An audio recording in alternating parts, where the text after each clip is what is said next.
महाराज ये कह रहे हैं कि आपने एक वृद्धाश्रम चलाया जिसमें बहुत से वृद्धजन रहते हैं। तो महाराज ये कह रहे थे कि अंतिम अग्नि देने का बेटे को अधिकार है, तो जो इनके पास वृद्धजन रहते हैं तो उनको अंतिम संस्कार इन्हीं को ऐसा कुछ नहीं कि बेटे का अधिकार है। जिनके बेटा नहीं उनका उनका अंतिम संस्कार, सबके बेटा थोड़ी है।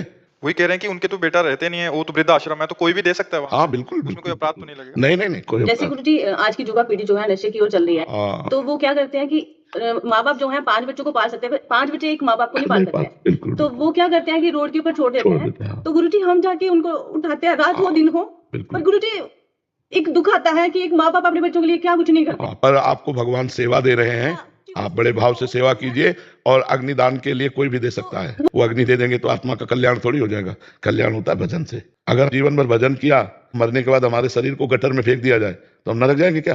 परम पद है। और जीवन में खूब पापाचरण किए और मरने के बाद तीर्थराज प्रयाग में तुम्हारा शरीर फूका जाता, तुम्हें परम पद थोड़ी मिलेगा, नरक मिलेगा। क्योंकि पंछी तो उड़ गया है, वो कर्मानुसार सुख या दुख पाएगा। हम इसका महत्व तो नहीं रखते, यद्यपि अंतिम संस्कार की क्रियाएं वर्णन है, लेकिन हम जिंदा का महत्व रखते हैं। शरीर छूट जाए अगर कोई है तो संस्कार कर दे, जिनके कोई नहीं है तो ऐसे शरीर तो उनके कोई संस्कार नहीं हुए तो उनकी दुर्गति थोड़ी हो जाएगी। नहीं, अगर वो राम राम कृष्ण कृष्ण हरि हरि जपते रहे, उनका मंगल हो।